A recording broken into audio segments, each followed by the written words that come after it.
Magandang hapon po mga kaagapay tungo sa Tagumpay.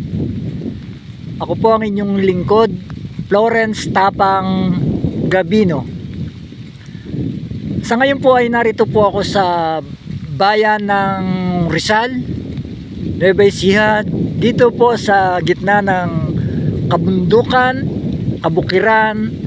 Tayo po ngayon ay bumibisita sa mga tao po rito at dito po ay mayroon po tayong tinutulungan at sila po ay taga rito po sa Rizal, Nueva Ecija. Mga kagapay, napakaganda po ng lugar dito at ito po ay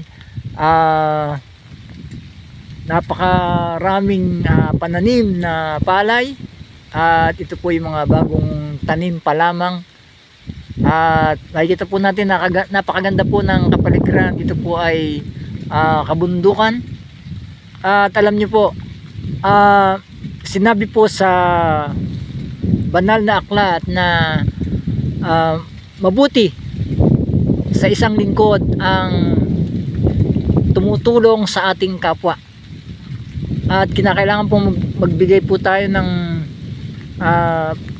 pag-ibig, pagtulong sa ating kapwa.